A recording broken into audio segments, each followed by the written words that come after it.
year of tragedy and triumph for the Colorado Buffaloes. In September, Sal Aunese, Colorado's quarterback and leader, died following a battle with cancer. He was just 21 years old. Aunese's death devastated his teammates, but it also united them. Colorado became a team with a mission.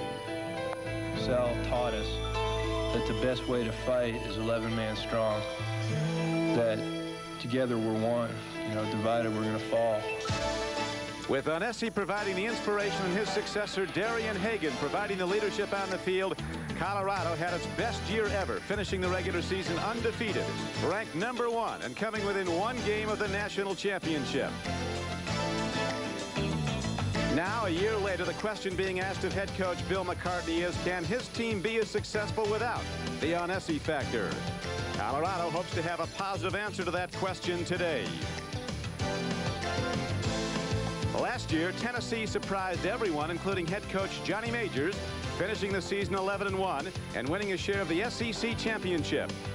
In 1990, the Vols returned 9 offensive starters, including Carl Pickens, the multi-talented wide receiver, and the sensational Chuck Webb, an explosive tailback that Majors likens to a young Tony Dorsett.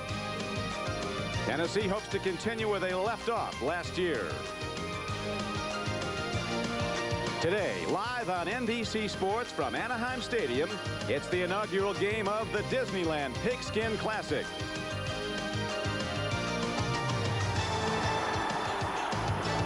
And here's the Big Orange from Tennessee, the Volunteers, champions of the Cotton Bowl, co-champions of the SEC. 11-1 a season ago, looking to be even better in 1990 under Coach Johnny Majors.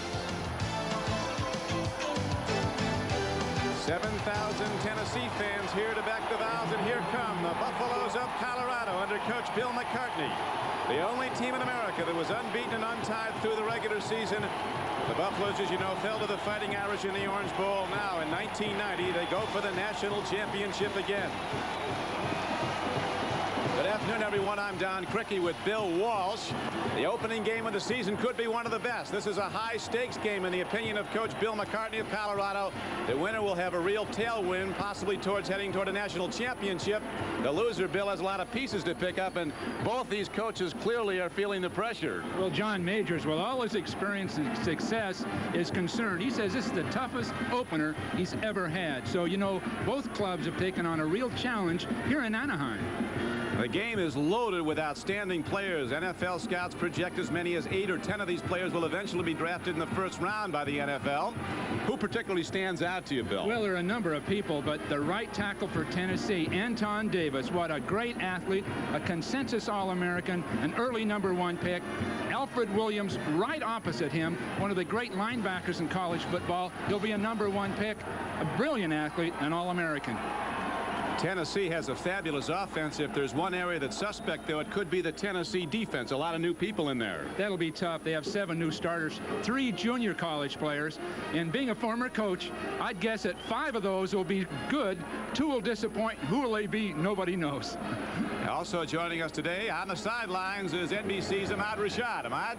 Thanks, Don. You know, it's a great day for a football game. It's 78 degrees, little or no wind. The field is in great condition. And by the way, having played on this field quite a few times, it is a very fast track, which should enhance the team speed of that Tennessee team. But when you got a big, strong team like Colorado, it can't hurt to have a fast track. It's a great day for a game and a great matchup. And let's go back upstairs to Don and Bill. Okay, Ahmad, temperature about 78 degrees. Clear and sunny in Southern California. Wind won't be a factor. Playing on the natural grass field at Anaheim Stadium, home of the LA Rams. They played here last night and beat Phoenix. This is really a tough game for both coaches because there are a number of players on that field right now who have yet to play college football, yet they're with the top team in their area, in their conference, and among the top teams in the country. So many questions to be answered in the next few minutes. There is Bill McCartney, the college coach of the year in virtually every poll last season. He's very optimistic again, as is Johnny Majors. As Bill pointed out, Majors calls this his toughest opener in 22 years as a head coach. He's the dean of Southeastern Conference coaches. Johnny Majors beginning his 14th season at the helm of the Volunteers. Colorado in white will kick off. 2 burners are back for Tennessee. The return men are Carl Pickens and Anthony Morgan. Ball is bobbled. And now Carl Pickens takes it back out across the 30 and breaks it out close to the 35-yard line. And that is where Tennessee will go on offense. First down and 10. There's Andy Kelly, their quarterback, and he is fronted by a very big array of linemen. McCray and Davis, both #1 picks, are projected as that in the NFL. They like Myslinski as a guard. Very strong up front is Tennessee in the offensive line. Holes is the blocking back. Webb, the great tailback. Harper and Pickens are the flyers at the wideouts, and Adams starts at tight end. You know, there can be some real surprises early in the game because they haven't had a chance really to scout each other. All kinds of new things can be developed. Chuck Webb. Well, we've got our great player, Alfred Williams, penetrating, avoiding a blocker, and simply destroying the play. Now, this is a truly great athlete. You see him coming off the edge of the defense, and look at the great athletic ability over the top of the blocker, and then he just runs down Webb, who we'll see later is one of the great young runners in the game. Webb averaged 5.9 yards a carry as a freshman. Gained almost 1,250 yards for the Volunteers. Now Kelly looking to throw on second and long. Drills a fireball down to the 35-yard line, but Colorado's defense is good. The tight end was Mark Adams. He was the intended receiver. Lamar Gray was covering on the play. As we look at a very tough Colorado defense, Renfro, a redshirt freshman, is really coming out of defensive tackle.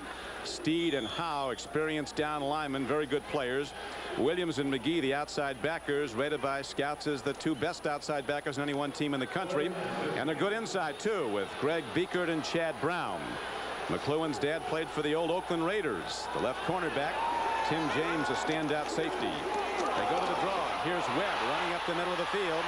Webb is an attacking runner. Major says he goes right after tacklers when there's no other way to go. He is good. Is he quick? Now, both coaches talk to him in terms of Saunders of the Detroit Lions. So Saunders is the great runner. They say this is the similar athlete. Quick feet, lateral movement, and explosion. Now Joey Chapman is in the game to punt the ball. He comes up short on 3 tries. A downfield hit. Going down to fair catch it is Dave McClellan, a senior cornerback. And the Buffaloes of Colorado will start out first and 10 at their 25-yard line. 35-yard punt. So McCartney and his high-scoring Buffaloes send their offense on the field for the first time in 1990. At quarterback. Behind this big offensive line of Solomon and Vanderpool, the tackles. Garton was a consensus All-American at left guard. Darien Hagan, the QB. He was the Sporting News College Player of the Year last season. Simmons starts at tailback. And there's a handoff straight ahead, and running with the ball is Mike Pritchard. He lost the ball, and the Vols think they have it. Sean Walker, the middle linebacker, might have been on the ball. He made the hit. Well, with Eric Bieniemy out and held out of this game for disciplinary reasons, Pritchard takes over as a tailback. Normally, he's a wingback. So this is his first carry in live competition for a number of years. So you see him explode through the line. There's a hole opened up. He makes a good judgment coming through, but the ball's loose. And it's knocked loose. So this is one of those question marks these coaches can't be sure of as a game starts. The first game of the year against top competition. Kelly to the outlet. Webb. Quick moves. Webb is tremendous leg drive. Very powerfully built. He's 5'10", 200 pounds, and yet he has the great breakaway speed. As a junior, he was the Ohio 100-meter champion. That time they did end up blocking McGee, but they won't be able to do it as a steady guy. The one thing you appreciate about a Johnny Majors team, they're fully dimensional. In recent years, they've done well passing, running. They have good talent. They spread it around the offensive field, each man getting a chance to handle the ball, and that in itself is why he's done so well. Handoff, they go right back to Webb, and Webb busts it inside the 5-yard line against a Colorado defense that shut down the run last year. Tennessee behind the great player at right tackle that Bill Walsh mentioned at the outset, Anton Davis. A 320-pounder with speed, and Webb follows that big guy right down close to the goal line. A 13-yard gain, first and goal. You'll see Davis turn out number 78 and run his man well off the field, opening a huge hole to the inside. Davis, 4.940. Weight training, tremendous strength, but above and beyond that, extremely bright, very articulate, he'll be one of the top 5 in the NFL draft. 4.9 speed at 320. And here is Webb taking the pitch back. And the Buffaloes cut him down. Chad Brown, an inside linebacker, knocked him down. You know, at this stage of the year, after 3 weeks of practice gone, both teams are inspired to play football. But the bottom line, high school, college, professional, is performance. The standard of performance, precision, and execution. Sooner or later, it comes down to that. Because both teams want to win equally. It's who can execute under this stress. Tennessee executes from the eye, goes to Webb, and he's down close. And here's the signal. It's touchdown, Tennessee. So the underdog Volunteers take the lead. Boy, does Tennessee have a crowd here. They were in our hotel, and they have partied for 3 straight days. Love their team, love their school. The Big Orange, 7,000 strong in as you watch Webb go over the top. Right over the top. Great leaping ability. It didn't look like, well, he finally got in there, but that was tight. Center John Fisher's been blocking well also. Here's the extra point by Burke. He was 36 for 36 last season, and he's perfect to start 1990 as the Volunteers take a 7-0 lead. This is Don Criqui with Bill Walsh and Ahmad Rashad back at Anaheim Stadium. The Volunteers of Tennessee set to kick off. They capitalized on an interception. They went 41 yards in 7 plays. Webb over the top on the payoff end, their tailback, and it's a 7-0 game. Mike Pritchard and Dwayne Davis back now for Colorado. A high spinning kick, but not deep. This is Pritchard, and he bungles the ball. He has a major problem inside his 10, but he breaks into open field. And Pritchard is upended on a fine tackle. An open field stop on the play. McCartney pointed out to us, Bill, looking for more pass offense. But Hagans' last throw was intercepted, and now he tries to turn upfield. And Tennessee's defense, much maligned last year, it was last in the SEC against the pass, has been tough against the run. The strong safety Mark Fletcher, the junior, filled there and made the stop. Colorado jumped into an unbalanced line, hoping that Tennessee wouldn't adjust to it. And it just so happened that Tennessee was in a defense that overshifted to wide field. They were just waiting for it. So in an opener like this, you'll see unbalanced lines, strange formations, anything to force people to make mistakes. Hagan with a drop and a throw downfield, and he makes the connection to Michael Simmons after the 50, and out his ways off. They ruled it hit the turf before he had possession. It would have been a 19-yard gain, but they rule incomplete pass. Looked like a little contact before the ball got there. A little bit of contact. They could easily have called this. You'll see the ball come in. There's the contact before the ball gets there. So pass interference could have been a call on that one. Last year, Darien Hagan, as McCartney protests, became the first back in Big 8 history, the 6th ever to pass for over 1,000 yards in a season and rush for over 1,000 yards. Pat Jones, the Oklahoma State, said he is such an explosive athlete. He takes his whole team to a higher level. Another long throw, another interception. A perfect room service interception to Mark Fletcher. The strong safety standing back in a deep zone, just waiting for the ball. So Hagan has been intercepted twice now in the first quarter. It is Colorado's 3rd turnover of the first quarter. Well, that may be the end of some of this passing. The receiver open. Plenty of pass protection. Hagan sets up, plants, and then just drills it totally over the receiver's head. You see it right to a safety man who's standing there watching the game. So this is the kind of problem you have with an offense that depends on strictly the option. Was talking before the game with the receiver coach Don Freese, and he said what they want to do with Colorado's offense is to incorporate the ball control passing game and not get in a situation where they have to throw the ball way down the field. With those turnovers that you've seen, you can see why they don't want to throw the ball down the field. They're not very effective. Don? And as you know, Ahmad, Colorado was 2nd best in the country in fewest turnovers last season. 3 in the first quarter today, 3 turnovers as Tennessee goes to a big fullback, Greg Amsler. Joel Steed, the nose tackle, just slanted too far and opened up a huge hole behind him.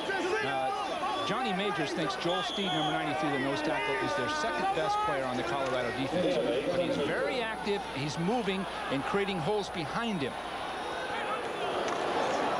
Kelly goes to Webb on the draw. That's Amsler, the fullback, a big fullback from Chatham, New Jersey, who can also throw the ball. He's their best back as a receiver. And he takes it down to the 27-yard line. It is a very warm day here in Southern California. Temperature climbing into the low 80s, and both teams starting to look at more personnel now. Yeah, they'll have to. But they have plans. Amsler comes in as a receiver and a blocker. That time he just picked the wrong hole. There's a huge hole to the other side of the line. Third down and 18 now for Tennessee. Volunteers lead the game in the first quarter 7-0. Andy Kelly throws a strike, and Pickens loses the ball. What a rip put on by Greg Thomas, a 220-pound free safety. Now the linebackers back there playing free safety. Well, that's today's safety, man. Big, active athletes like that, the Ronnie Lott type. But in this case, Greg Thomas, 6'3", 220. When he makes contact, he just destroys a receiver. Now Greg Burke is on the field again. You'll remember his earlier attempt from 41 yards out was blocked. This will be a 44-yard attempt. Senior from Key Biscayne, Florida. He hit 14 of 16 field goals for the Volunteers last season. And again, a big long arm of a Colorado Buffalo slaps it down. Appeared to be Alfred Williams who got the ball. But now the Buffaloes fight to maintain possession inside their 5-yard line. So despite a third turnover, they do stop Tennessee from scoring again. But Colorado now has the long field to go. They're 97 yards. We have 3:15 to play in the first quarter. Up back gets the ball, and running hard with it is the fullback, George Hemingway.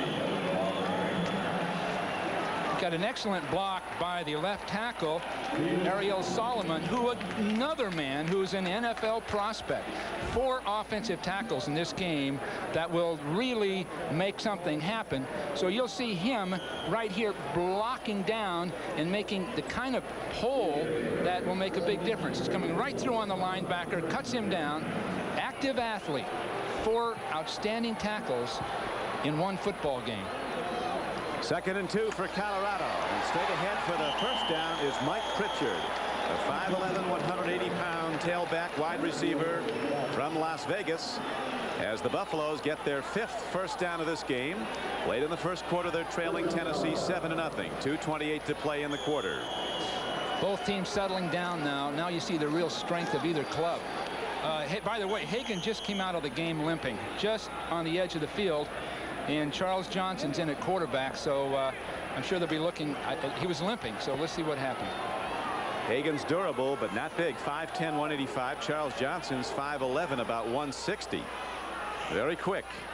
Out of Detroit, Michigan. They go back to the run, and Colorado's offensive line starts to bust open Tennessee as Michael Simmons runs. Darryl Hardy tackles for the Volunteers, but behind Mark Vanderpool, the right tackle for Colorado, who's 6'8", 300 pounds. The Buffaloes get their running game in gear. Well, Joe Garton that time, the All-American guard, pulled the trap. Ariel Solomon pulling in behind him. They're taking that play either way. The guard trapping, the tackle pulling through. In Tennessee at this point, where their inexperience is sitting and waiting for the play. So Colorado can go to that anytime they want until Tennessee starts penetrating with their defense. And that's going to do it for the first quarter, as the first quarter ends with Tennessee leading Colorado 7-0. On the sideline, quarterback Darien Hagan, College Player of the Year and Player of the Year in the Big 8 last season, on the sideline after taking a shot on his knee. Looks like his knee hits the ground, so most likely not a twist, more of a bruise. If that's the case, he may be okay. Yeah, he's up and got his hat back on, so apparently Darien Hagan's ready to go back in, Bill. Not throwing the ball well, as you see, 1 for 4. Actually, he's completed 3 of 4, but 2 went to Tennessee. Well, it got 83 yards on the ground out of 94 total. Quick snap to the up back on 2nd down and short. Johnson actually tried to take it himself behind as Mark Moore filled and made the stop. Be very close to a first down for Colorado. Let's check out now Darien Hagan's condition to Ahmad. All right, John, Darien Hagan just got a slight little sprain on his knee. I talked to the Colorado trainer, Dave Burton. He said it's not loose at all, and he'll be back in the game. That's good news for Colorado. No sooner said. Hagan's back in the game to run the Colorado offense. The Buffaloes have a first down. This is their deepest penetration of the game. Early in the second quarter. Pritchard weaves his way into the Tennessee secondary on a first down carry. He's down to the 14-yard line. The free safety, Preston Warren, tackled him. Buffalo's open for a trip to the end zone now. Well, you know, Colorado is for real. Everybody wondered about last year. That record, a Cinderella season with a special motivation. But you can see here they have the talent and the coaching and the determination to have another great year. Well, they've really come back from some first-quarter adversity as Hagan looks and throws. He's got a man down to the 2-yard line. Tight end John Bowman slipping underneath that deep zone drop. Swings across the field, and Hagan running to his left. Throws nicely for a 13-yard gain. It's 1st and goal, Colorado. One of the toughest jobs is rolling left if you're right-handed. Now you can see him turn his right shoulder back and just flip the ball. And that's something that, no question, Tennessee hasn't seen. Wasn't in the scouting report. They had no one near the receiver. Let's see what they do now. The offensive line fires out, and George Hemingway rockets in behind the All-American left guard, Joe Garton. A very odd defense for that situation. Tennessee was spread out defensively with big gaps over both guards. They did, and Colorado just fell in for a touchdown. I don't understand that one. You see, ground level, there's going to be a big void where anyone could have walked in with it for the score. I assume they were looking for the option play outside, even though there are only inches to go. Jim Harper's in to try the point after, and he spins it up and good. And with 9:55 to play in the first half, a 19-play, 97-yard drive culminates in a Colorado touchdown to tie the game. I'll tell you, that Garton moves people out. Big Joe Garton, who is a consensus All-American, a 290-pound guard from nearby Valencia High School in Southern California. Blew open the hole, and now the long kickoff downfield, and the Vols are going to run it back. Here's Anthony Morgan, the fastest volunteer, but that doesn't help as the Buffaloes have the angle on the kick coverage. And now Tennessee will start deep in the volunteer zone end. Pitch back to Webb. Blockers in front. And Colorado's defense picked up by the good play of the offense on that 19-play drive that featured 18 runs. Now rises up. Joel Steed, the nose tackle, was on the play, as was All-American linebacker Alfred Williams. This Williams is a football playing son of a, what a beautiful specimen. He's an absolute beauty. He's got a great attitude also. Oh, he's the best. Yeah. 6'6", 240. Tremendous basketball player. He wanted to play. He said he's going to play some nose tackle. We'll have to see. 6'6". I don't know if you want him in there. I wouldn't bother with it. I'm sure he could do it. He could do anything. But between McGee, number 96 on the other side, and Williams, these two bookends can dominate a game. People have to account for them every play. Dead ball. Encroachment. Offense. 5 yards. Colorado coaches Williams, you can't hide him. He's so big, 6'6", 240, but he's so hard to block. He makes himself low and has great arm extension. He's playing much more aggressively this year too. There's the movement on the outside, but he's playing much more aggressively. What concerned me a year ago watching them, he was a little too tentative and too mechanical. Now they're just unleashing him. 2nd and 14 as Kelly gambles, goes to his end zone, throws an out pattern, and it's intercepted by McCloughan. Dave McCloughan, the senior cornerback for Colorado, whose dad was an American Football League All-Pro player with the Oakland Raiders. Shows the great bloodlines he has for playing cornerback, coming up on the ball, and all of a sudden this game has turned, and Colorado in position to go ahead now. Very difficult pass. You see, the receiver never gets McCloughan turned, so McCloughan's backing up, watching the ball, coming forward, and he sees the ball before the receiver does. McCloughan playing with the worst broken nose the Colorado team position has ever seen. With Bill Walsh and Ahmad Rashad, this is Don Crickey back at Anaheim Stadium at the first Disneyland Pigskin Classic. The game is tied 7-7, and now Colorado with a chance to take the lead for the first time. 1st and 10 as Hagan gives to his fullback Hemingway, who scored the last time he had the ball. Tom Fuller making his first start for Tennessee. Number 91 was on the stop at defensive tackle. You know, both teams have had their problems with passing. The timing of the pass, the accuracy of it. I assume you'd expect that. First game of the year. Most teams, those that expect national rankings, have sort of a soft start, a soft schedule early in the year. Both coaches have taken on one of the great teams in football, so everything's magnified. Hagan on the rollout, stands in, throws on the run. He's on target, but so is the hit. George Hemingway, his fullback, had his hands on the ball. And then that hard-hitting free safety, Dale Carter, number 18, came up and popped him and knocked the ball free. Hagan had an excellent chance of running here. Good fake, pulling his guard, and then you see the hole. And at that point on the field, you don't really want to throw crossing patterns near the end zone because both safety men are in position to make plays. Those kind of passes you want to throw more at midfield where the safeties can't get in on the play. Not state-of-the-art passing games, at least so far. Only 4 completions between the two teams and 3 interceptions thrown so far.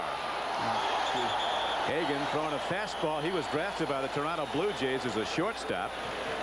Trying to hit Rico Smith, a junior college transfer, breaking over the middle. But as you saw, the pass came in low. Yeah, they're just, it must be disappointing to Colorado. They had field position, and a score here might make it real tough for Tennessee. But they threw and couldn't complete a ball. And Hagan could have run in each of those instances. Jim Harper on the field now for Colorado, looking to break the 7-7 tie. A 35-yard field goal attempt is on the way. He has the distance and the alignment. It is good. And the Buffaloes from Colorado, with 10 unanswered points, have taken the lead for the first time. They're up on Tennessee 10-7. Back at Anaheim, Colorado ready to kick the ball off now after taking a 10-7 lead on the 35-yard field goal by Harper. Ball hit downfield, and here comes Carl Pickens. Breaks one tackle, and Pickens trying to outrun the pursuit. He's across the 30 and out to the 35, 40-yard line. They'll spat him out of bounds at the 36.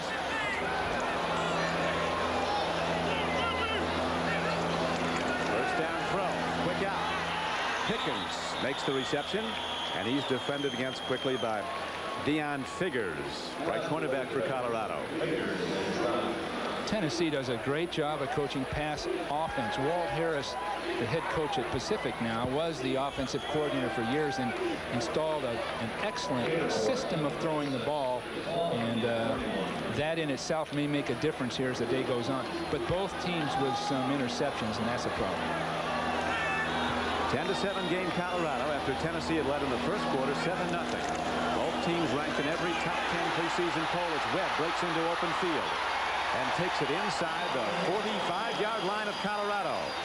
Greg Thomas, the last line of defense, the free safety, brought him down. 16-yard gain on the play by Chuck Webb. Well, the entire defense is spread out, including both safeties. So you don't see a safety man on the scene right now. They're deep covering for the pass. And so it gives Webb a chance to break and then look for people to make him miss. Well-executed play.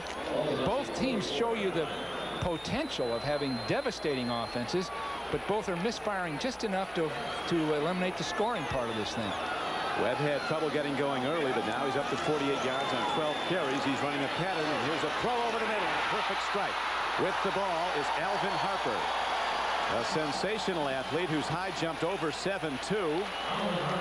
Caught only 13 balls last year for 19 yards a catch. They're looking to get it to him more. Alvin Harper from frost-free Florida. Well, he's releasing up the field. Colorado in a zone just doesn't get themselves deep enough. But the major problem here, other than the throw and a catch, is right now Alfred Williams and Kenavis McGee are being blocked by the offensive tackles of Tennessee. Consequently, Kelly's getting the protection he needs. Volunteers on the drive. First meeting ever between Colorado and Tennessee, and here is the Big D coming up to make the play. Inside linebacker number 19, Greg Beekert, and outside backer number 96, Kenavis McGee. McGee, another sensational backer. He was coached by one of the great players in NFL history in high school. His coach down in Houston at Wheatley was Kenny Houston, the all-pro safety who's now in the Hall of Fame for the Oilers and the Redskins. Yeah, what a great one.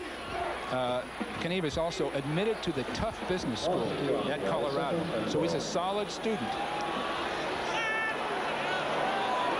Very aggressive, hard tackler.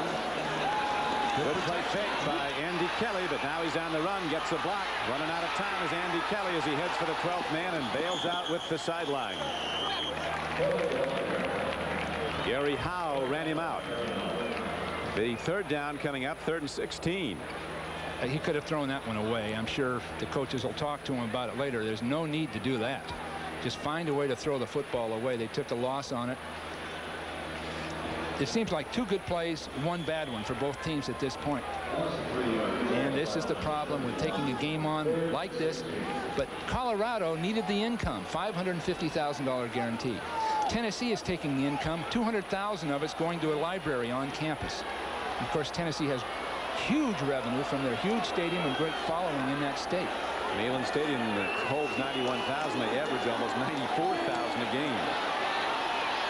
Andy Kelly throwing on the run, and it's incomplete, bringing up 4th down now for Tennessee with 2 minutes and 59 seconds to play in the first half, and Colorado in the lead 10-7. Tennessee led at the end of the first quarter 7-0. Colorado came back to score its 10 points in the second quarter. Greg Burke, long-range field goal kicker, a tremendous kicker, who hit 14 of 16 field goals last year for Tennessee. You know, Don, I'll bet 4 or 5 weeks from now, if these teams were to play again, they'd both score over 30 points. You can see the offensive potential, but they're misfiring. Long-range attempt coming up now as it's going to be a 47-yarder by Greg Burke. He drills it. Game is tied. And Burke of Tennessee drills a 47-yard field goal, and the Volunteers come back now to tie the Colorado Buffaloes. Right now, the first half runs out. It's a standoff through the first 30 minutes of play. Colorado 10, Tennessee 10, and we'll be back after these messages from your local station. It's interesting, when we met with the Tennessee coaches yesterday and they were talking about their game plan, you said to them, it looks to me like you're going to end up throwing the ball 35 or 40 times. They said, we hope not, but they're halfway there. They've thrown 20 times in the first half. I think they'll do it. Let's go back down now to Ahmad, who's going to be joined by Bill McCartney, the Colorado Buffalo head coach. Bring us out. I don't want to be standing out here. Coach McCartney, a very tough, hard-fought game. I guess those turnovers had to really bother you the first half. Well, both teams have turned the ball over. We've made a couple good interceptions, and they've made 3 good interceptions. And let's face it, it's a little bit out of character for us to be trying to force the ball in there. That's not our style. Our style is to run the ball and mix in play-action passes when they cheat on supporting the run. But they've done a good job of recovering and covering those passes, and we need to be pulling the ball down and just salvaging the play. This is one of those games that's going to go right down to the wire where the strong survives, huh? Well, I read in the paper where Chucky Webb said he expected us to lay down in the 4th quarter. I don't think we will. Good luck, Coach. Bill McCartney, as they raise their helmets in that tribute to their fallen leader of a season ago, the departed Sal Aunese. Bill McCartney turned 50 on Wednesday, so he's now playing the back 9. Well, he's got but his arm. Where am I, on the 17th? Well, he's got a 15-year contract. He That's wants right. to stay right there, and deservingly so. Joey Chapman kicks it off. Dwayne Davis runs it back for Colorado, and he's out to the 23-yard line. The ambition of this Colorado team to play Notre Dame again in the 1991 Orange Bowl. They'd like that to happen, but Colorado has work ahead, not the least of which comes in Lincoln, Nebraska against the Huskers. No question about that. Oklahoma's back. Nebraska. They've even got Stanford. He was high in his praise of Oklahoma State. He was. They don't like Oklahoma State. Bill said that Oklahoma State just doesn't respect Colorado. Doesn't fear him. Doesn't fear him at all. And they'll be good. Unbalanced line again. Tie game. 1st and 10 Colorado. 10-10 game as we open the third quarter from scrimmage. Hit from Kagan. Pitching back. And terrific open field tackling. Dale Carter playing his first game for Tennessee. Looks like a first-team All-America at free safety. That Carter is just what they're looking for.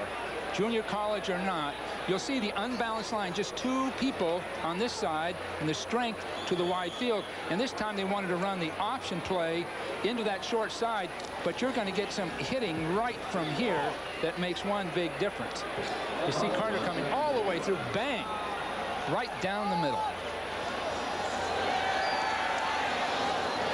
Up the middle, tight end John Bowman, and Colorado on a second down and 11 play is ahead for first down. Darien Hagan at quarterback for Colorado. Give up the middle, trap blocking, springs. Mike Pritchard, he could take it the distance as Pritchard's going in. And Colorado breaks it and takes the lead. Pritchard can run. Wow. Once he reached full stride, Carter couldn't even get close to him. And you've seen this coming up. They've been running that unbalanced line, that option play, and they split that defense right down the middle. Now, the coaches saw something because they knew just what they were doing. I know I couldn't see it. I kept wondering why they were running the option, and they set up that inside play. Colorado breaks the deadlock and now looks to take a 7-point lead, and they get it as the extra point is hit up and good. Colorado down 7-0 after the first quarter.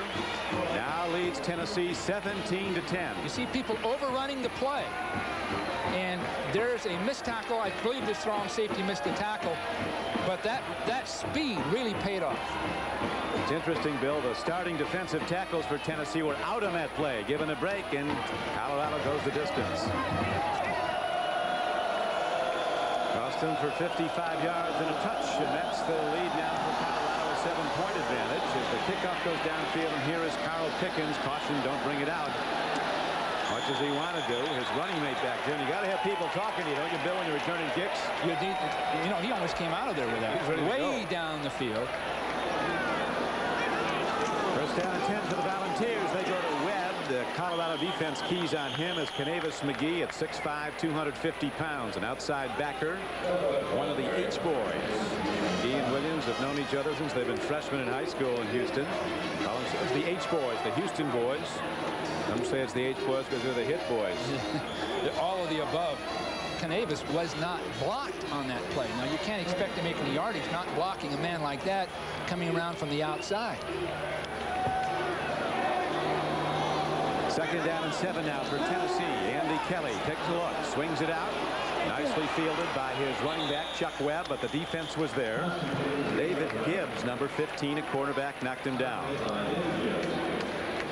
Critical down, they all are on third down, but again, if Colorado gets a possession near midfield, they're going to be trouble. Tennessee's just going to have to sustain something, at least get the ball to midfield before they punt.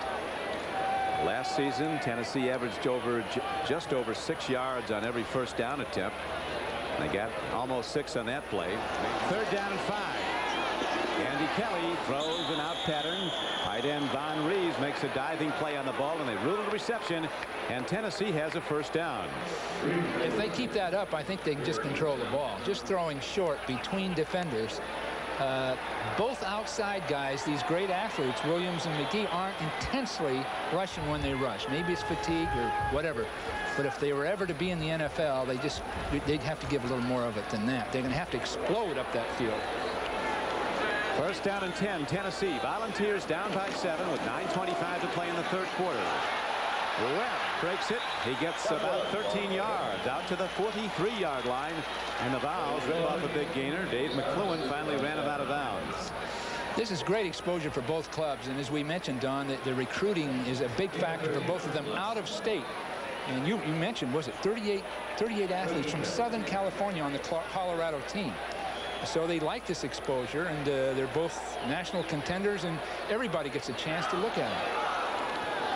Chuck Webb, the great runner for Tennessee, is from Toledo, Ohio. He's now gained 61 yards on 17 carries. One of his great attributes is durability. As the game wears on, he gets stronger. He likes all the carries he can get. All SEC as a freshman. He and Emmitt Smith were the top tailbacks in the Southeastern Conference. You know, the fatigue factor can show here because both coaches had to temper their practices, get a lot done, and at the same time prepare for a game. So who was to say if people's legs were a little bit weary, trying to do both sort of concurrently. So as the game goes with this heat, people fatigue, and that's when a Webb can tear it wide open. Kelly, what's one up for grabs. An open field play on the ball. It is dropped. It was almost intercepted. Then Anthony Morgan almost made the catch. Kelly living dangeries with a long ball that hung. That's two. There's two. The one before half cost him at least 3 points. And those seem harmless, but desperation can't demonstrate itself this way. This is how a quarterback would be desperate. He just throw it up and hope something good happens. And I'm sure the coaches are, really be concerned about that in the future. Can't do it. You always have to practice where to throw it away and how to do it. Tennessee coming off an 11-1 year, and they return 9 offensive starters. Only a wide receiver and a tackler missing from the season ago. Kelly throws another connection. This time it's over the midfield line to Anthony Morgan. A first-team USA All-American, USA Today All-American team when he came out of Adams High School in Cleveland. Kelly came outside. It's so tough for the quarterback to go to his left and throw the ball. You see people chasing him. He's in deep trouble. He's got to get that right shoulder back and throw the ball. Most vulnerable, going left and then trying to throw a ball right-handed. Now Dave McClellan is back for the Tennessee punt. 4th and 3. Hunter Joey Chapman, the freshman, getting the call today. They might go to Kelly if Chapman had any problems, but he's been good. Here's McClellan, broken nose and all. And he's out to the 18-yard line.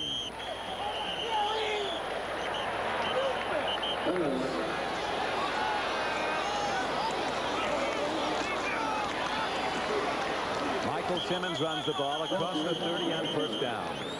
Tackled by Ernest Fields. Now the Tennessee team is really playing for that guard tackle pull play we spoke of earlier. They're really attacking it, and Rogers, number 99, just went underneath the guard and tackle, cut it all off. So there isn't a defensive adjustment to something that was working early in the game. The Buffaloes from Boulder, Colorado have a bigger offensive line than the Broncos from Denver. Michael Pritchard, straight ahead carry on 2nd down and 7. Got a couple. 3rd and 5 call coming up. Colorado with a 7-point lead. Probably looking to run the clock as best they can with the running game. Well, that's what they'll do. The passing has been disappointing, and they'll regroup when they get back home. But right now they've got the talent. That offensive line, Joe Garden, consensus All-American, 280 pounds. A bench presses 470 pounds. Great strength. Just typical of this program. If he gets any stronger, he could hurt somebody out there. Pritchard breaks into open field. You'll remember he went 55 yards for a Colorado touchdown. Jeremy Lincoln stops him, but not until Pritchard gains 14 yards. Again, using an unbalanced line, they stretched the defense, and inside people were cut off. Moore, with his bad ankle, was one of them that was cut off. So when things went to the outside, you'll see everything stretching this way, but people not going there, so the ball cut right back between them. So you'll see Moore getting caught with that bad ankle, and he can't get out of there. Now there's the hole, and number 74 would have been there. Hagan doesn't get much. Our NBC statistician, Elliot Kalb, totaling some handsome numbers for Pritchard. 12 carries, 113. Not bad. Bieniemy will want to get back in there pretty quick. That's for sure. They possess a lot of real quick people. A lot of them are Californians. I bet Denny Green at Stanford would like some of that speed. He's got Colorado next week. Is that right? Yeah. He's where? In Boulder. Well, they were 6-0 at Folsom last season. Opponents called it Folsom Field. They call it Folsom Prison because this Colorado defense made prisoners out of every offense that went in there. So the Buffaloes lead after 3 by 7. We'll be back after these messages from your local station. At the close of the 3rd quarter, players on both sides of the field gave the 4 signal. The 4th quarter, they know they're going to be in a street fight right through 60 minutes of this game. Their coaches projected that it's going to go the distance. As Coach Majors said, Bill, we're going to find out who's got what when it comes to the 4th quarter. Well, Tennessee will never be intimidated. They've got a great program, a great history, and nobody will make them back down. On the other hand, Colorado has got to prove to themselves they can come back, because against Notre Dame they didn't. 35-yard line.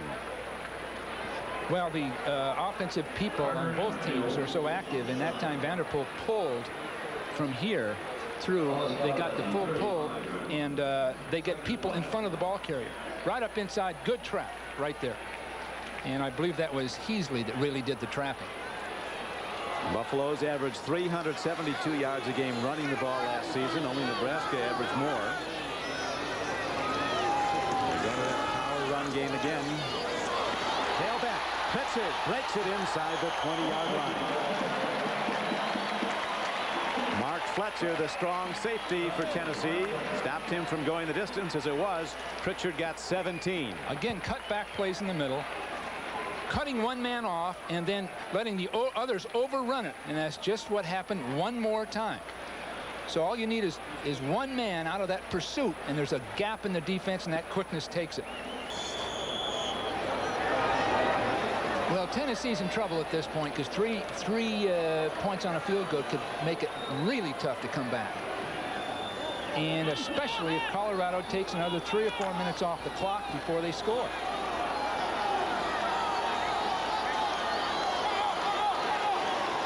12:19 to play in the game. Colorado 17, Tennessee 10.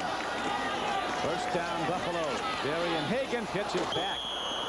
Almost threw it away. In fact, did, but it went out of bounds. Michael Simmons was his trail back. That was about as long an outside lateral as you'll see. That ball had to have been lateral 10 yards across the field. Now, there's no need to do this. But this flowing kind of play is what gave Colorado a great season last year. Now, if that thing had been batted and Tennessee had gotten it, that would have evened this game up.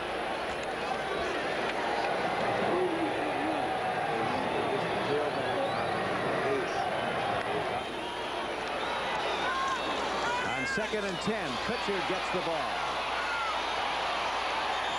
Moves it down to the 5-yard line. He gained 3. All that wide field and stretching it out and then breaking between people with that speed. Colorado's tactics are pretty darn good because Tennessee naturally is going to be fatiguing in this 4th quarter. They're not going to be as quick as they were, especially 2-a-day practices. Just the last 2 weeks, they can't have the quickness that they normally would have during the year. There's got to be some fatigue. Colorado from the Big 8, Tennessee from the SEC, and the officials are from the Pac-10. This is the 11th play of Colorado's drive. Hagan throws. He has an open man, but the ball is tipped away. Jeremy Lincoln, number 25, got a hand on the ball. Mike Pritchard was alone in the end zone, and the ball appeared to be on target until Lincoln recovered to knock it away. You can't be more open. Again, it was the trajectory of the throw. The professional quarterback would you just drop the ball over people's head. Oh, it was batted at the line. Again, it was the trajectory of the throw. Now Jim Harper is ready to try the field goal, a 32-yard attempt.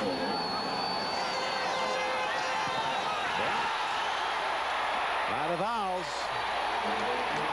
They'll take over the ball, trailing by 7 with a lot of time to play. It looked like J.J. McCleskey, who had an interception earlier in the game, was the man who blocked the field goal attempt. Every time there's been a placement kick, both teams have been in trouble. We've had a number of them blocked, almost blocked, and this is a part of the game that just takes some refinement. But you see the up back on the left, I didn't get the number, but one man inside of him and one man outside of him. So we'll be back after this. With Bill Walsh and Ahmad Rashad, this is Don Crickey back at the Disneyland Pigskin Classic. Opening game of the 1990 college season. Tennessee trails Colorado by 7 in the 4th quarter as Tennessee goes to the throw. And the ball is dropped by the normally sure-handed fullback Greg Amsler. The 2nd and 10. John Majors, the coach of Tennessee, calls his starting tackles, McCray and Davis, the best pair of tackles on one team he's ever seen. Somebody in the media called the Tennessee offensive line, Bill, the real TVA, the Tennessee Valley Authority. Well, Mislinski, Fisher, and Baird are not bad, so you've got excellent people there. That throw had a little too much on it, really, for Amsler to handle well. So, again, Kelly can refine those kinds of things. On 2nd and 10. Kelly stands in. Happy feet. And he is quickly closed down by the on-rushing nose tackle, Joel Steed. Well, he had enough time to throw the ball. He went from one receiver to another, and this is a key play now, because if they have to punt and Colorado has the ball back, they may use the entire clock. Everything's fine. We're just waiting too long. And again, that's experience. This Steed's a great guy to have in your team, a real leader. He gets the accolades of both coaches. I know that. Number 93, the nose tackle for Colorado, Joel Steed, a 280-pound junior.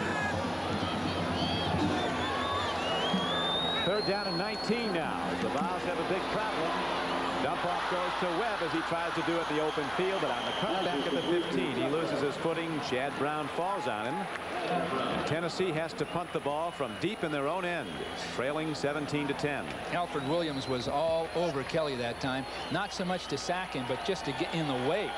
There wasn't anywhere else to throw the ball. You know, the part of this game, Don, $400,000 goes to a coach's retirement plan. And that's one of the reasons that Johnny Majors and Bill McCartney accepted this game. They're getting it started. So often assistant coaches just don't have the kind of retirement they need.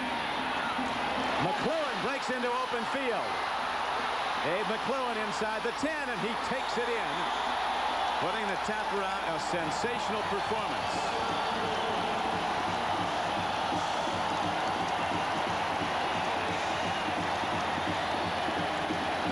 Showed the speed that his dad had. He's a little quicker than people thought, but the punt itself was flat and the coverage didn't get near him. He had a running start. He looks like Jason from one of those Friday the 13th, the way his face is all. He's got it off now. He's got a big bandage all over his nose. Apparently took it off. It was interfering with his breathing. Certainly not his ability to play football, as he has been sensational at cornerback for Colorado. And the Buffaloes, who trailed in this game 7-0, have now taken command 24-10 over Tennessee. All the room he needs to run with it to get his start. Then he just makes it a sprint. Excellent blocking on the outside. Beautiful job. Just like we drew it up. So the Buffaloes are in command, the biggest lead of the game, 14. Colorado, after taking a 24-10 lead on a punt return for a touchdown by Dave McClellan, now kicks off. Here's Pickens.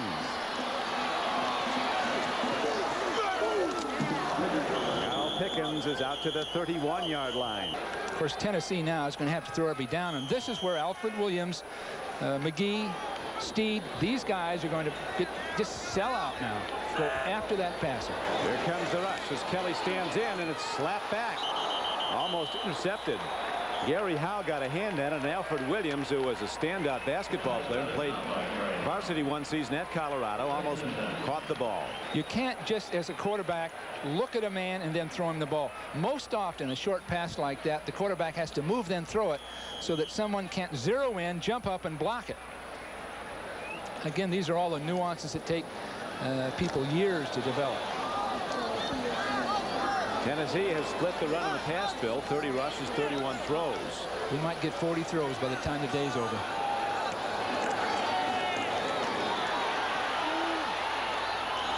Andy Kelly did well to release that ball. Gary Howe, McGee, and Williams all on him. Navis McGee and Alfred Williams, the outside backers, are now coming as pass rushers. They're just coming every snap of the ball. I'm sure Johnny Majors, with 132 yards out of those over 30 attempts, is not going to be pleased with it. Now, if they had 300 yards, then you'd have a potent passing game. But right now, the heat is really on. And when you're behind by this, you have to almost gamble with a trap play or something up inside.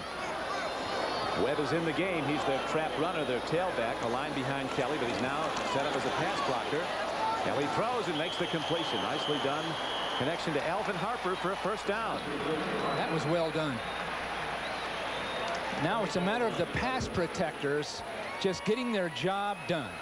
And you've got some excellent people there we've talked about throughout the afternoon. They're going to have to keep those people from pushing into the quarterback. You can't have any more blocked passes. There's been a lot of block passes, a lot of block kicks in this game.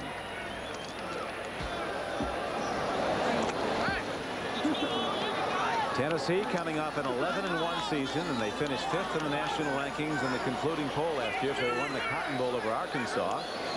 In trouble now in its opening game against Colorado. Here's a throw downfield, the connection. This time Pickens takes it in and dives down to the 29-yard line. So the Volunteers, after a couple of drops by Carl Pickens, get a big play from this sensational sophomore receiver. Good for a 27-yard gain. He went for that one, Don. He went inside for the ball. So he's learning in just this little experience. He's got to keep his eye on it, got to concentrate. Good pass protection. Good protection here. Out of bounds. Well done. Well, they're still in it. Didn't get a quick touchdown. Vols have the passing game in sync as they move the ball down the field now. A lot of time still to be played. 8:58 to go in the game. Pickens has got great athletic ability, and he's going to come up the field and break to the inside. And there's been a hole in this defense all day, right there between linebackers in front of safeties.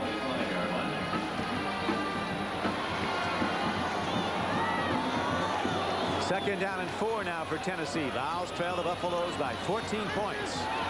Kelly throws, open man, and it's caught for a Tennessee touchdown. Alvin Harper, a 205-pound senior from Florida, a 7-foot 2.5-inch high jumper, getting open. He's been the big play receiver for the most part in this game, as Kelly takes the Volunteers right down the field on passes. Final one, 24 yards and 6, and Tennessee's right back in it. Well, Kelly talked about it, visiting with him before the game. He can see the blitz coming, he said. They don't bother to hide it. They don't try to deceive you. They come up and blitz. That time Colorado blitzed. Kelly knew just where to go with the ball. Big extra point. It'll bring Tennessee back to within 7. Greg Burke hits it up and good. And Tennessee climbs back to within 7 points of the Colorado lead. Colorado is going to show their blitz. Everybody coming. You see number 19 up the middle, trips. But Kelly knew just where to go. And the speed of the receiver just, and no help for the defender. There wasn't any problem in getting it done. You'll see on the outside, just a nice pattern. Nice pattern breaking back to the inside. Just too much room for a single man to cover that receiver. McCartney's, you know, your emotions can take incredible swings in sports. And Bill McCartney just had a swing. That single blitz, I can't recall that blitz before in the game. So Kelly saw it, and Tennessee was ready. Bill Walsh, you said to the Tennessee coaches yesterday that when they drew up their game plan, you wouldn't be surprised to see them throw it 40 times. They said, no, we won't be doing that. Well, they're up to 36 now 36. And counting. And they'll get another chance. They'll get to the 40. Now the key will be Colorado and them controlling the ball. Joey Chapman now put in to kick off. He's been punting. Here's a spinning kick downfield. Taken by Dwayne Davis. He loses the ball. And there'll be some gnashing of teeth at the bottom of that pile. Can lose an arm in there. That is a pile. It does draw a crowd. Vols think they have it. And the Vols do have it. Well, the officials are, and we have a life and death struggle down there. They've got it. So Tennessee seemingly out of the game, down 24-10 in the fourth quarter. Strikes on the touchdown throw, and 2 plays later, 1 play later on the kickoff, comes back and recovers a fumble. That wasn't even close. There's the ball. Oh. Lee Wood looks to be the man who got the fumble for the Volunteers. That wasn't even close to a catch. I don't know if there's sun involved or anything, but it was just totally mishandled. They're not hard to drop. Gee. Tennessee's naturally has plenty of time. They can't afford any kind of a mistake right here. Now we get the age-old dilemma. Do they go for 2 if they score the touchdown? Webb straight ahead. If they score at this point, they surely would probably kick the extra point and tie it. There's still 8:42 to play in the game. They've got to at least get points here anyway. But there's time now with their passing game. And I don't think, Don, that you're going to see Colorado blitz again. They blitzed heavily one time and it cost them. So they're going to just play their basic defense. There's the turnover table. And what will happen after the last fumble by the Buffaloes? Colorado still leading the game, though, 24-17. Tennessee with 2nd down and 7 at the 16-yard line of the Buffaloes. Kelly gets time. Lost it into the end zone. Tip ball intercepted. Colorado picks it up. Looked like Tim James, the strong safety, gets a tip ball. It was James. And so Colorado comes back and makes Tennessee turn it over. Oh, boy. Andy Kelly could easily have run with the ball again. He might not have gotten more than 4 or 5 yards, but to throw it up into a crowd of people, there's no need to do that. Now, you see him move out of the pocket. Good judgment so far. Now, just to throw up in through that crowd and hope for the best, there's no need to do that. They almost got lucky with it, but 3 Colorado people hit that ball before the play was over.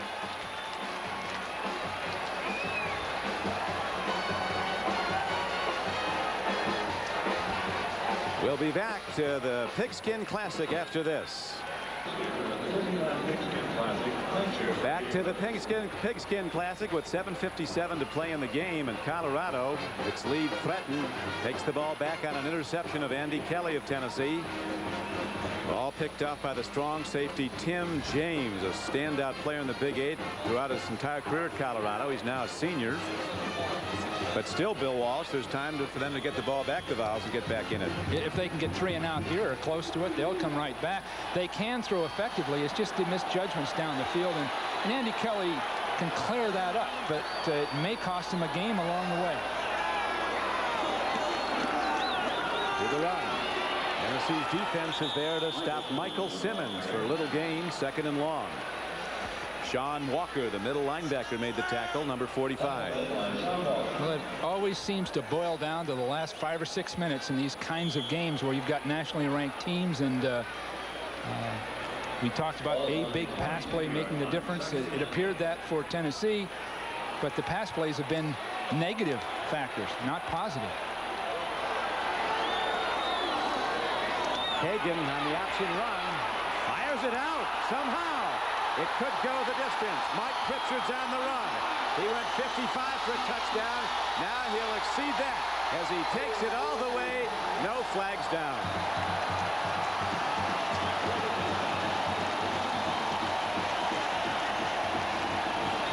Well, you know, we talked about Hagan making those kind of judgments and questioning it.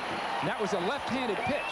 He can pitch the ball with either hand, but that kind of a decision, we talked about it winning games last year, the judgment of doing it this year, and did it pay off? There 78 yards, and does this Pritchard have speed?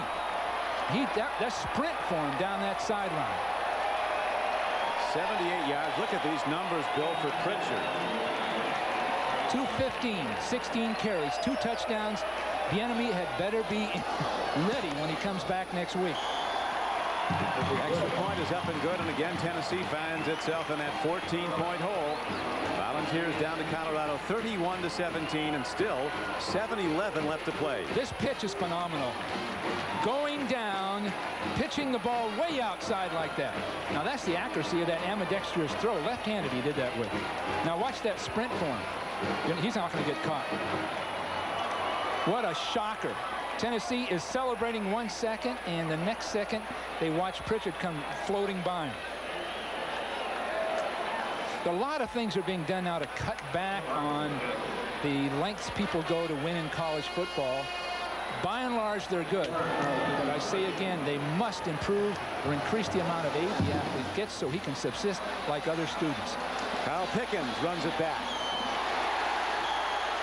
Coverage was right there. Everybody in their channel on the kick coverage for Colorado, and they turned him back and threw him down. Houston goes to Atlanta. Jets at Cincinnati. Here's a quick out. Goes to Carl Pickens. He's ahead for a first down and more, as Pickens now comes alive, making plays down the stretch of this game. He had those two big drops earlier, one for a sure touchdown. Well, Tennessee's got the ability to do it with their speed. That play for the touchdown, the 78-yard run, do you think that's a warning and a reminder to everybody that meets Colorado? Never let Hagan alone. Never give him a chance to pitch outside, even if he's being tackled. And you've got to stay on the pitch, man. You can't drop him. And in this case, Tennessee dropped it. Amsler, the fullback, swings it out, gets downfield, and gets out of bounds to stop the clock after first inning of first down for Tennessee. Now we're going to see the incredible feat, Darien Fagan jumping inside a man, outside a man, over a man, then pitching. Tennessee defense did not stay with the pitch man, or it might have blown up in Colorado's face, could have been intercepted, but they dropped their coverage in a sense on the pitch man. He had to dodge 3 people before he pitched that ball. And Andy Kelly set the pitch now at first down and 10. Tennessee down by 14. Over the middle throw. He's got Elvin Harper. He's quickly taken down at the 49-yard line by Dave McClellan, who had that sensational punt return for a Colorado touchdown. Last year, Colorado had a great kick returner, and Jeff Campbell, he's now at the Lions. In fact, ran back a punt 85 yards the other night for a touchdown. People didn't think he'd be big enough to play NFL football. Apparently so. Elvin Harper into the seam, and Andy Kelly right on target with the ball. Well, keep it going, Tennessee. A touchdown here. Who knows? This is what we thought the game would be like once people got over that pre-game or first game jitters, and it's turning out that way. Both offenses moving the ball almost at will, executing well, but it's the turnovers that have destroyed Tennessee and Colorado, but especially obviously Tennessee. Kelly throws it away. Coverage was there. Throwing in the area of the ever dangerous Dave McClellan, who has both an interception today and a punt return for a touchdown. You know, you just hate to think of these young guys leaving college campuses before they've completed their education, as so many of them are thinking of doing or attempting to do now. So few really make it in the National Football League, and that leaves some lost souls out there without their scholarship, without their classmates. And what do they do then? Well, the NFL vigorously opposed allowing underclassmen to come out. The threat of legal action, they had to do it. Amsler in the open field, heading inside the 20, and he crashes down to the 15-yard line. Beautifully executed screen. Both linemen were outside blocking as the ball was caught, which is legal at the college level, and beautifully done. And Amsler ran straight up the field. He did lose the last game. That was the Orange Bowl, the postseason game. Here's the throw. Touchdown, Tennessee. Great catch. Well executed.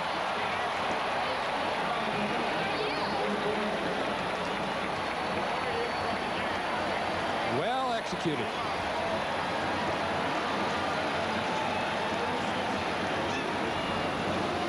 So Coach Majors is like what he's seen on the O side of the ball. It's his defense and special teams that have given up some big plays. That was well executed. Baird came out of there as a guard. He had no one to block. And out came Kelly, no one near him, and then a good throw and a good catch.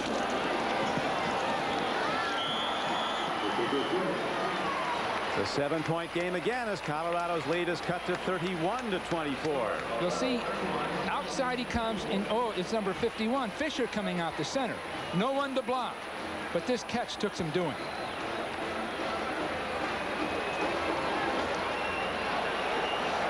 Beautiful catch, and Kelly, as most quarterbacks, make their mistakes, then redeem themselves. Now this is a beautiful job of reaching in there for that ball, because there could be somebody coming from the other direction.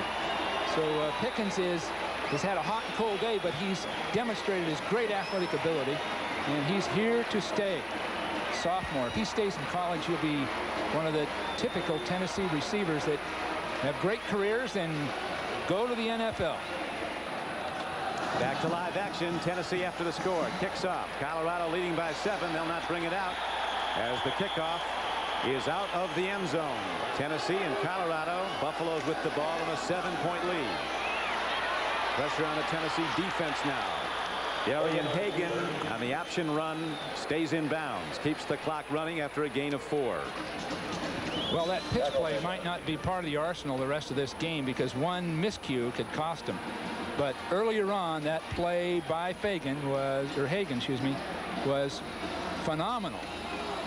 And I'm sure they're getting a plan together on the other side of the field because Kelly's going to most likely get one more chance to tie it up or go ahead. Good do by Tennessee as this time they get Pritchard, who's just eaten them alive today with 2 touchdown runs, one of 55 yards, one of 78 yards. You know, Don, it's execution and precision toward the end of these games because both teams want to win equally bad. And whether you say fourth quarter with your hand raised or some gesture means nothing. It's execution. Right. And Tennessee has not collapsed or let down, even though it looked bad for them just a few minutes ago. Big down now in this game. 3rd down and 7 for Colorado. Hagan on the rollout. Garton's there to protect him.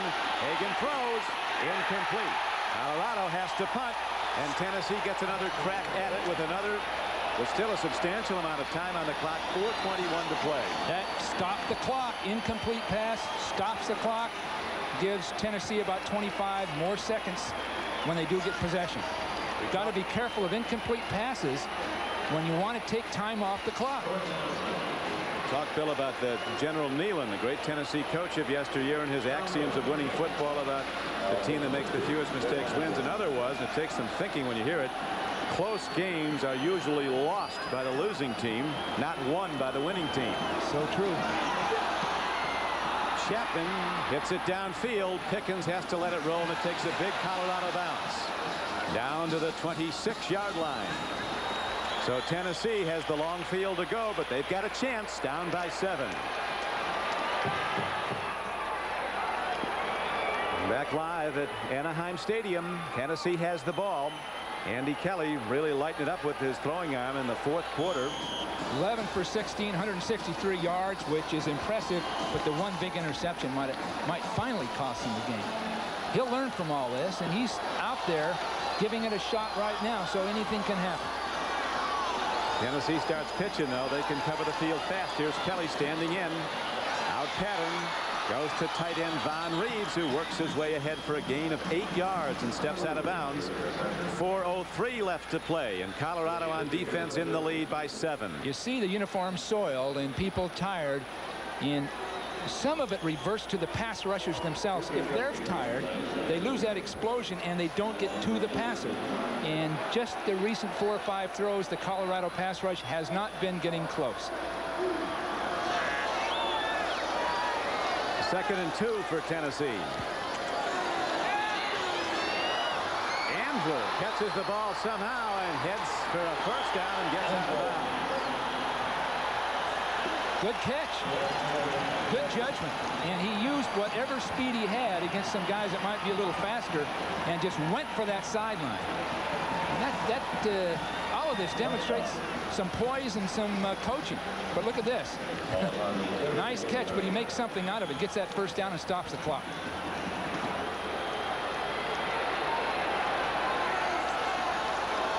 First and 10 for Tennessee. 3:55 to play. Kelly to an open man, Pickens, and he's not dropping him anymore. Kyle Pickens, in the midst of 3 defenders, takes in the ball. He's ahead for a gain of 16 yards and a Tennessee 1st down. Pickens has come of age. He really has. With that great athletic ability, and now he's seasoned himself in just 1 game. And look how slowly that group in Colorado is coming back. Alfred Williams is barely moving, so if he's locked, yeah, he's not doing much right now. Out pattern caught. Now they really he was out of bounds when he got it. Tight end Mark Adams. That TVA, as they call the Tennessee offensive line, the real Tennessee Valley Authority, taking care of Andy Kelly, giving him enough time to operate, and he's getting him downfield. Scary pass. Scary pass. Right. But that 4th quarter hand high with 4 fingers, the Colorado Gabe, fine. But right now that Colorado defense is not coming off the ball in pass rush. They're tired. So it's not so much how you think you should be, it's just getting the job done. Kelly on 2nd down and 10. Stands in. Pickens has the ball. He's inside the 20. And Kyle Pickens ahead for a Tennessee first down. Best throw, best catch of the game.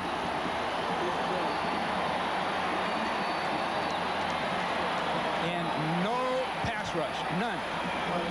Now you see him breaking up and right into that middle. He's caught at least 5 passes going right there. Good block downfield. Man that Johnny Majors called the best athlete he's ever coached. Kyle Pickens with a 29-yard gainer. This time the pass rush comes and it sweeps under quarterback Andy Kelly of Tennessee. Anton Davis just didn't move his feet. Just didn't move his feet. Tell you, Bill, Pickens has some phenomenal numbers catching the ball despite the drop. 7 catches for 136 yards. This thing's turned into a track meet. This is a critical down. You almost need a huddle. Now Anton Davis, our great prospect, didn't move his feet. It seemed he felt in control of his man. Now good protection. 2nd down and 18.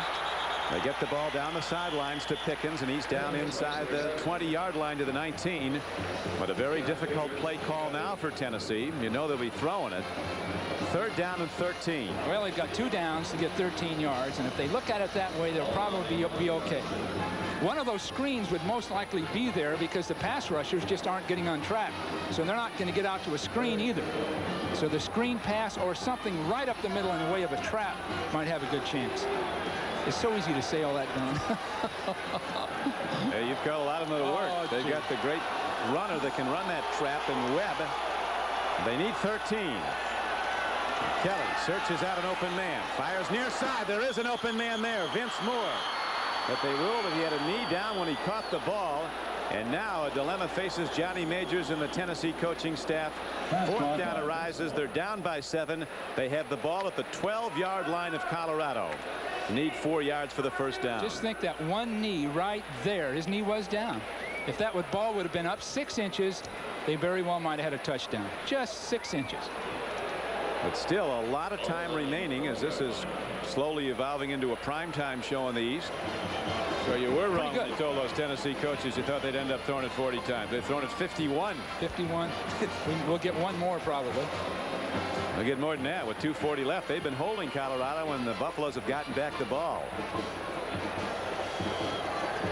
You just have to have pass rush in the 4th quarter. And Colorado, other than this recent play, haven't had it. Colorado is the first Big 8 opponent for Tennessee in 10 years. This is the first time ever that Tennessee and Colorado have played. Kelly on 4th down. Stands in. Thrown and caught. Beautiful. Caught at the 4-yard line for a first down. That was a championship catch. Alvin Harper. Oh, how big was that? Beautiful job. And again, Kelly with all the time he needed. Now he had an open receiver coming out late on the left side of the field, a back. So if Colorado will stay in his zone, he can hit a back and he'll walk in for the touchdown. It's like your old friend Super Joe Montana and Jerry Rice working magic. Gee, I guess so. It means just as much to these guys as it does to the NFL guys, or more.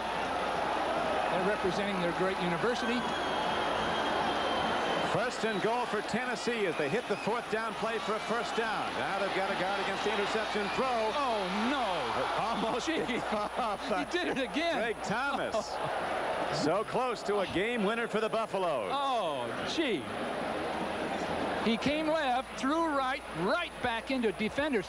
The quarterback has to account for where defenders are. You just can't scramble around and look late and throw a ball. Look at this. He's just got to get that out of his system. They talked about this opening game shaping up as possibly one of the best games of the season, and it's been as good as advertised.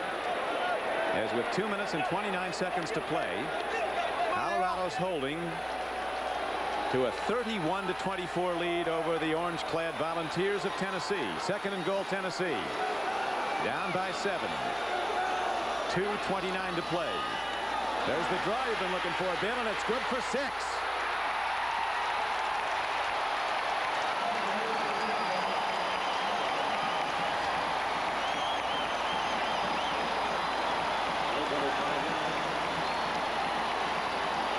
done. Excellent call. There had to be a run sooner or later. And that Colorado defense is tired. And people are just standing in the way. They're fatigued. Part of it, the two-a-days. Part of it, the kind of game it's been, because there's been over 50 passes thrown and 50 pass rushes because of it. But they fatigued. Hemingway wrote about the moment of truth in the bull ring. This is it on the football field. They're going to know they're not going to go for two. They're going to kick the extra point and tie it up with. They'll get the ball back, Ron. I think they feel they'll get the ball back. First of all, it's 65% against when you go for two that you'll make it. That judgment was fine by me because Colorado does not throw well. If they try, they'll likely have incomplete passes. Tennessee will get another shot. And that's good judgment by Johnny Majors.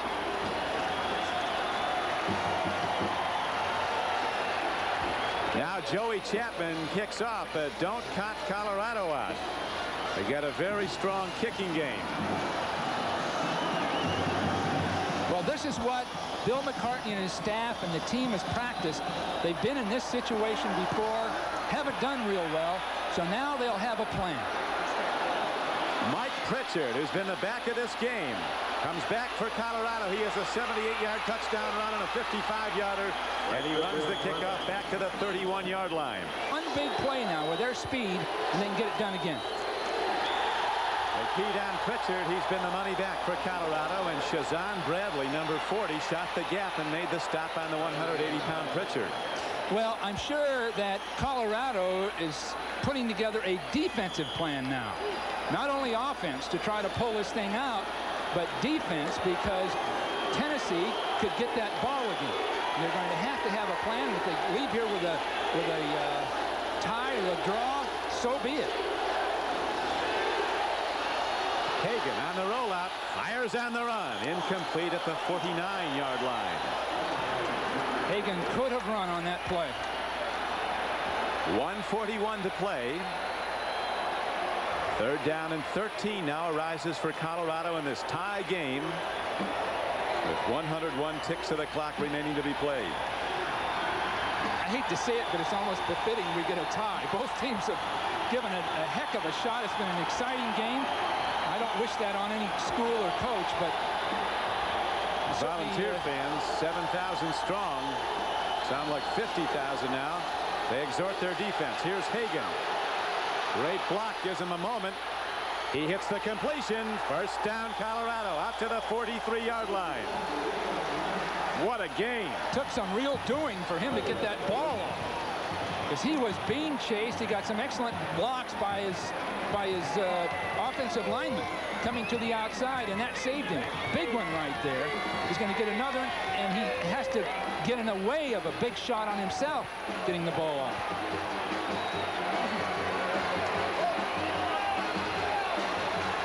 First down and 10, Colorado. Game tied 31 all. 1:31 to play. Up the middle, they run the ball to the 49. Gain of 5 yards. What would it take, Don, to get a field goal out of this now? If they get to about the 30-yard line, 40, about the 30-yard line, they've got a chance to win it with a field goal. So they need 20 yards approximately. 2nd and 9. Hagan stands in, lofts one down the middle. Caught for a first down by Hemingway.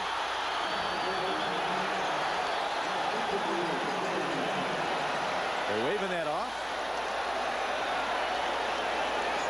Looked like a catch, but apparently they're ruling it incomplete. Well, it looked like he caught that, didn't it? Of course, from where we are, you can't be sure, but it was a well-executed play. Good protection. He caught nicely thrown. Definitely caught it. There, he's got the ball. He's got the ball. No, I lose. That's really tight. The official was in great position to spot it. You know, college officials do expert jobs, and they're all professional men and just dedicated to this kind of work. 3rd down and 10. Darien Hagan trying to run ahead. He didn't get there. And now, what does Colorado do? With 4th down and 8 coming up. You know, the option play at this point, Don, I wouldn't necessarily want to concede for the tie, but I wouldn't want to give this game up either. So Hagan on his option play has got as good a chance for Colorado as anything. Two top 10 teams in every preseason poll. Colorado #1 in 2 preseason polls and almost #1 at the end of last season. Downfield punt, and here's Pickens. Down to the 23-yard line. As you pointed out, Bill, a tie might be fitting. I'd hate to see it, but both teams are deserving of a win or even conceivably a loss with some of the mistakes. But great game. What a game to start the serious football season with. Like somebody said, a tie is like kissing your sister, but that's better than kissing your brother, right? I never understood that. I'll take a tie. Yeah, they're both in the national championship hunt if they come out of a deadlock, but we have 30 seconds to go, and the way this one's been going, we could have another 6.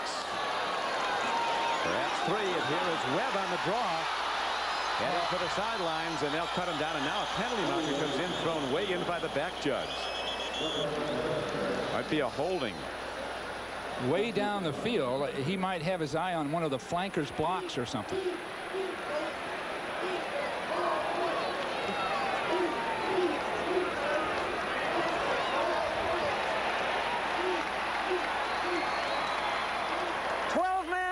Participated on the defense. Penalty enforced from the end of the run.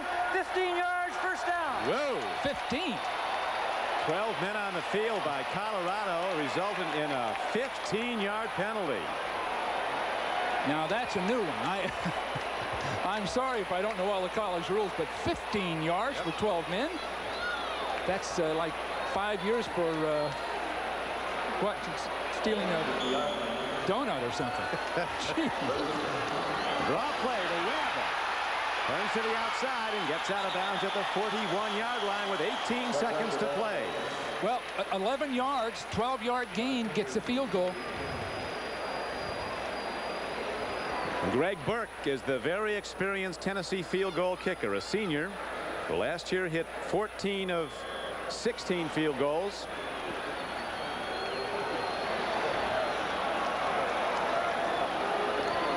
Webb just went over 100 yards rushing with that carry. 26 carries for 109 yards.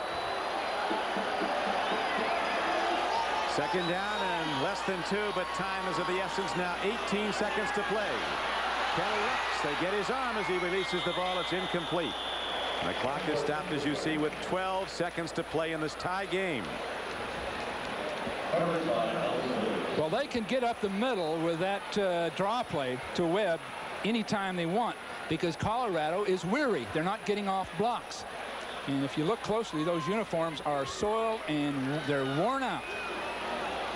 So with Webb's running, they can go right up the middle and get what they want. So the first Disneyland Pigskin Classic has been a classic. Burke getting ready on the sideline for Tennessee in this tie game. 12 seconds to play.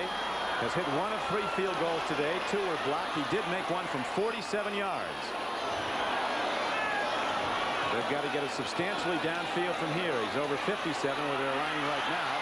Downfield throw, and so they have down to really 1 play and no pass rush. So he's going to have all the time he wants back there. 4th and 1 with 7 seconds. I think you got to give it your best shot kicking it. Well, unless you got to have Superman out there also. The only way you can do it, I think, the only way you can do it is to have a receiver breaking into the flat, throw him the ball, and he just runs right out of bounds for the first down. Now, if you have a man in motion to do that, but some way with someone just breaking right into the flat, throw him the ball, he just keeps running, gets the first down. Then he'd have a chance to get a little closer for the field goal. Coming to the near side are 2 super fast wideouts, Alvin Harper 81 and Anthony Morgan 80. 7 seconds to play in a tie game. They go to the draw, and Webb takes it up the middle. He's not done. He's inside the 20, and Webb is down to the 16-yard line as time runs out. So Tennessee goes to the run on the final play, trying to catch Colorado off balance. Webb almost breaks it, but that is it. So the final score, Tennessee 31, Colorado 31. Now for Bill Walsh and Ahmad Rashad, this is Don Criqui. Glad you could be with us at the first Disneyland Pigskin Classic.